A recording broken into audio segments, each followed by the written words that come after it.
everybody, welcome to our YouTube channel. We're starting a series where we're going through videos, and the first thing that we're going to go through is we're going to be asking experts questions.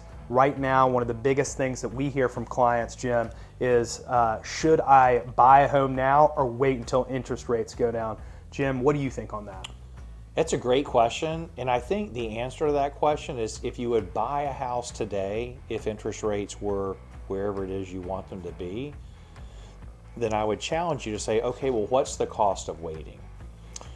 So here's an example of what I'm talking about. If you bought a $500,000 house today at a current interest rate of around 7.5%, which is what a 30-year mortgage rate is today, and you compare that to buying that same house 2 years from now, and let's say interest rates are 6% then.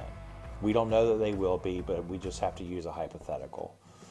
Well, first of all, that house is going to be worth more in 2 years than it is today. We know historically in Charlotte that rates go up, that prices go up about 4% a year. So if we use 4% a year, that means that $500,000 house today will be worth over $541,000 in 2 years. Yeah, Jim, I'm hearing what you're saying, but what I'm specifically hearing, and I think you're probably hearing too, from people in the market is that, you know, an 8% mortgage rate in comparison to a 3%, I mean, I'm almost doubling my mortgage by doing that in some material way. Yes, you're increasing your mortgage payment, but in this example, you're increasing it by about $400 a month. And part of the reason is because that house is going to cost $41,000 more in 2 years than it would today. And here's the reality. So now you're going to pay out of pocket another $12,360 in terms of an increased down payment, assuming you put down 20%. On top of that, you're going to forego 2 years worth of savings and taxes because of the mortgage interest rate deduction and the deduction for your property taxes.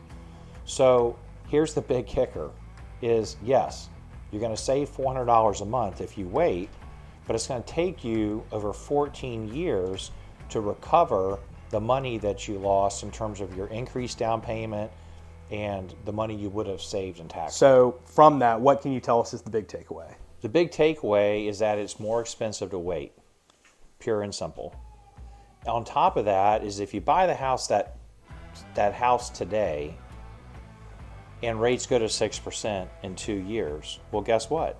You can refinance at 6%, and because you're going to be refinancing a lower principal amount, then your monthly payment is going to be $196 a month less than if you had bought the house 2 years from now. So we touched on the interest rates, but another thing that I want to touch on with you is that we know home sales in Charlotte have come down about 30%. So when you couple that with doubling interest rates, prices have to go down in some regard, do they not? That would be a natural conclusion to make, no doubt about it. But here's the rest of the story of what we're seeing in the Charlotte real estate market is the inventory of homes that are for sale right now is critically low. We're still at about the lowest point that we've had in recorded history. And so it's really a matter of supply and demand. So while home sales have come down 30%, there's still more demand for homes than there is supply.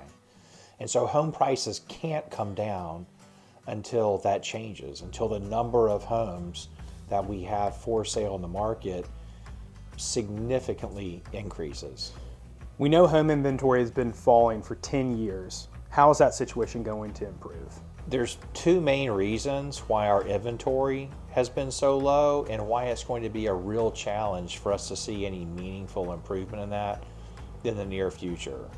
The first is that we need to have roughly 2,000 new homes built a year in the United States just to keep inventory in equilibrium, and home builders have not built that many homes since prior to the last recession. The second reason is Charlotte is growing and is predicted to continue growing. In fact, I read something last week that said by the year 2100, Charlotte's going to have 11 million people. We currently have about 2.7 million people in Greater Charlotte. Right now, we are adding about 44,000 new people to the city every year, or really net migration. So that would be the number of people moving in less whoever is moving out. So that's going to continue to put added pressure on the market in terms of the number of homes that are available for sale. So honestly, we don't see the situation improving anytime soon. And so what that means is that waiting until home prices come down is really not a great strategy. So Jim, if you were wanting to buy a home today, what would you do? If I could afford the house that I wanted to buy at current interest rates, I would absolutely buy today. Waiting till prices come down, like that's a really risky proposition, because the question is, will come down from what? Are you waiting until prices are lower than they are today, or lower than they are at some other point in the future? If we look back at the last 5 years, Charlotte home prices have gone up 58%. The largest housing recession that we've had in the city, prices went down only 20%, and that was back in 2009. If we look back at the last 30 years of where home prices have gone up and down, and knowing that prices in Charlotte and also around the US appreciate on average around 4%. Well, if you assume, okay, where would home prices be today if they'd gone up in the last 30 years 4% a year? Well, guess what? We're right there. So this mistaken notion that the market is overheated, I mean, that might be true in some parts of the country, but it's not true in Charlotte. And so, and I just would not take the risk of where home prices would be in 2 years or 3 years.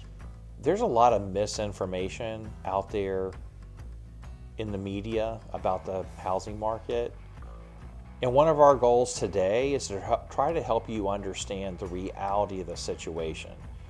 If this has been helpful for you, then please like this video and subscribe to our channel, and we're going to continue to bring you helpful educational content and also some fun content too in the future.